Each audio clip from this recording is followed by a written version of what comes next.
The big news this week was a situation with town manager Bill Kobarger, your colleague Vicki Parker on the town board, and Mike McGinnis, and a meeting along with the attorney Rick Campbell. Did you know about this meeting beforehand? Not beforehand. The first time I heard about it was when Sheriff DeMayo got up to the podium to speak about it. I see. What were your thoughts when you learned that this meeting was going to take place? I personally thought there was something underhanded going on, because everything that I heard about the meeting, it was supposed to be a fact-finding or possible deal about pushing incorporation through legislation. And I couldn't understand why we were wasting town money on a trip with personnel, attorneys, and everybody going up there, when anybody that has an internet connection and a little bit of savvy using a computer and doing research, which I did quite a while ago, I found out that there were 3 different ways to incorporate, and one of them was through the legislation. So to me, that was a waste of taxpayers' money.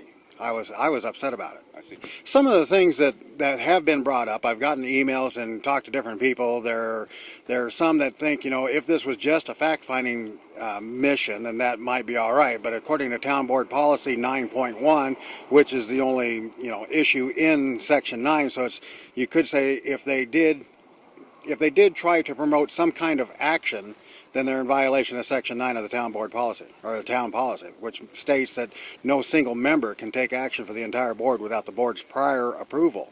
So if nobody on the board, such as myself, knew that this meeting was taking place, then they're in direct violation of that policy.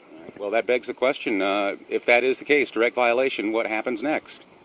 Probably not much. I mean, it doesn't seem like there's any teeth to anything that we do. Everybody talks, when you're running for election, they say, well, do you want the money or the power? And obviously, you're fighting for a job that doesn't pay anything, and it doesn't have much power.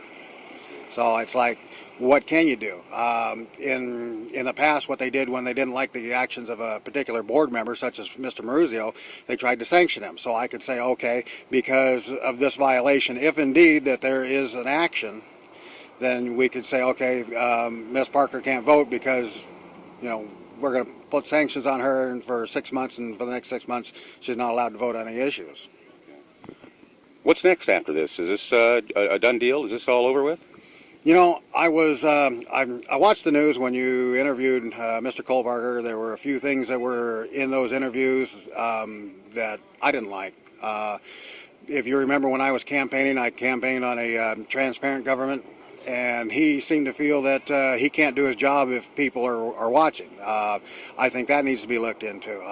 I think that any time that a public official or anything is going somewhere, it should be on his calendar. His calendar should be posted on the town's website. I mean, there shouldn't be any, well, this is daily routine business. I don't believe in that. I believe everything should be open and transparent. The newspaper article that I read said that this was done. He wasn't going to pursue it any farther, but yet I hear that the radio show with Mike McGinnis had a total different view on that. Unfortunately, I was in Vegas getting stitches out of my arm, and I wasn't back in time to hear that program. I'll have to listen to it on the internet. All right. Obviously, we won't. This is not the last of it, and we will continue to follow what's going on with the town board, the town manager, and this issue of incorporation. I want to thank town board member Mr. Mike Darby for speaking with us. Thank you, sir. Thank you for having me. Absolutely.